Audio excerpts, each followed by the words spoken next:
The prototype week is like a frantic race to get as much done in a week as possible. A chance to expand our knowledge by challenging ourselves creatively, mentally, and spiritually.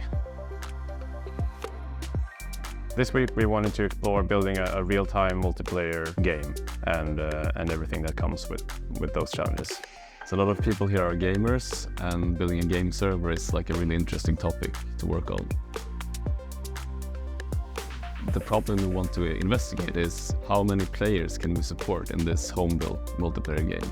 So our initial goal for the project is to have a playable version of the game that everyone at the company can enjoy on the Friday presentations.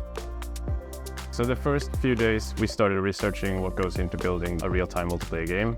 Two of us started working on the back end and handling the server technologies, and while the other two started working on the game engine and the graphics and kind of setting up everything so that we had like a playable version.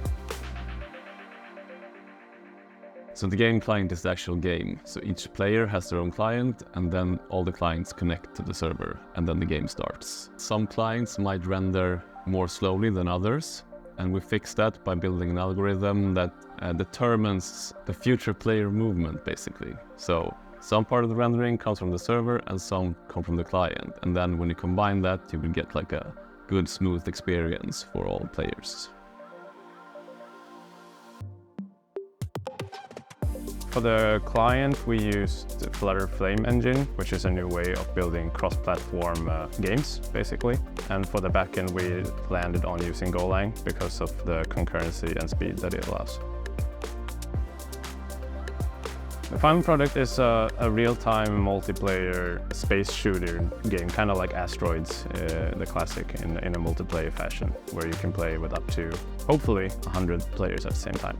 The game isn't like that fun, but you could use the server for another type of game. I think the final outcome actually got better than we predicted. We came a long way during a week. I mean, this is super fun. Like, I would like to do this more.